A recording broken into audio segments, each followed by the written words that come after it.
Morning সকলকে আমার চ্যানেলে নতুন করে অনেক অনেক অনেক ওয়েলকাম।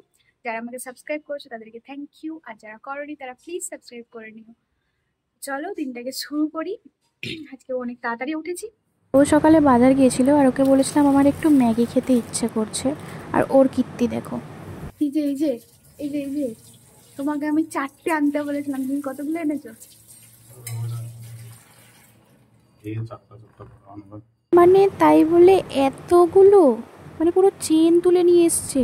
তো তো এরকমই পাগলামি করতে থাকে। যাই হোক, ও সকালে খেয়ে বেরোবে, আর আমারও না আজকে সকাল সকাল ভীষণ খিদে পেয়ে গেছিলো, তাই দুজনে মিলে খেয়ে নিলাম। আর ও এদিকে বেরিয়েও গেল ডিউটি। আর এদিকে দেখো গাছে আমাদের কতগুলো ফুল ফুটেছে।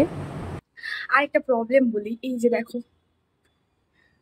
আমার না গলায় কখনো দাগ হয় না, বাট এইগুলো কেন হয়েছে জানি না। প্রেগনেন্সিতে এই মানে সেকেন্ড ট্রাইমেস্টারের পর থেকে এই জিনিসগুলো শুরু হয়েছে।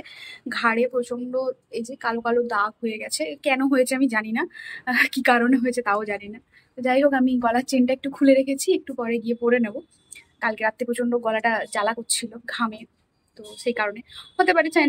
চেনের জন্য হতে পারে, বাট অনেক সময় হয় না প্রেগনেন্সিতে বডি পার্টও কালো হয়ে যায়, কিছু কিছু বডি পার্ট থাকে কালো হয়ে যায়। আমারও সেরকমই হচ্ছে, শুধু গলা না, আরও বডি পার্টের মানে কালো কালো এরকম দাগ হয়েছে। জানি না, প্রেগনেন্সি এফেক্ট হতে পারে। উঠে তো পড়েছিলাম তাড়াতাড়ি, কিন্তু ব্যাপার হচ্ছে গিয়ে বাবু চলে যাওয়ার পর কিছু কাজ ছিল সেরে আমি গিয়ে শুয়ে মুভমেন্ট মানে বেবি মুভমেন্ট ফিল করছিলাম। করতে করতে কখন ঘুমিয়ে গেছি বুঝতে পারিনি। এখন 11:30 বাজছে। আমি ভাবলাম যে সকাল সকাল উঠেছি, বাড়ির একটু টুকুর টুকুর কাজ করব।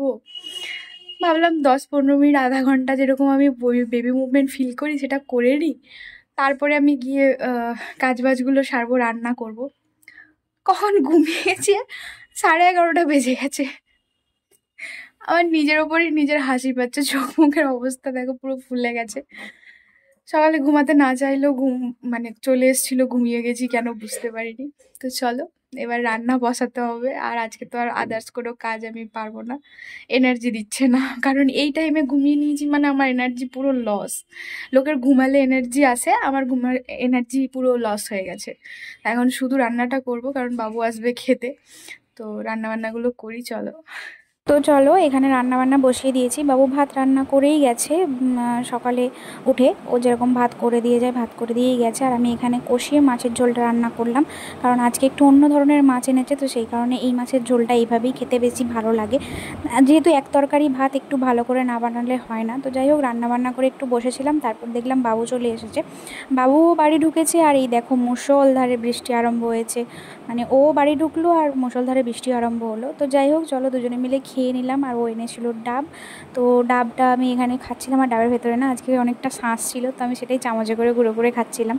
প্রেগনেন্সিতে ডাবটা প্রত্যেকটা ডক্টরই সাজেস্ট করে প্রত্যেকটা মায়েদের জন্য, আর ডাব খাওয়াটা ভীষণই ভালো। তো আমাকেও চেষ্টা করে খাওয়ানোর। তো যাই হোক চলো, খাওয়া দাওয়া করে রেস্ট নিচ্ছিলাম। বাবু ডিউটি চলে গেছিলো। সন্ধ্যেবেলায় যে সকালে ম্যাগি এনেছিল সেটাই আমি ম্যাগি বানাচ্ছিলাম, খিদে পাচ্ছিলো বলে। তো আজকে রাতের ডিনার তো আমার এটাই হয়ে গেল। তো চলো আজকের মতন এখানেই বাই বাই। ভালো থেকো, সুস্থ থেকো, আর আমার চ্যানেলটাকে সাবস্ক্রাইব করতে কিন্তু একদম ভুলো না। কেমন লাগছে একটা কমেন্ট করে জানিও। আজকের মতন এখানেই বাই বাই।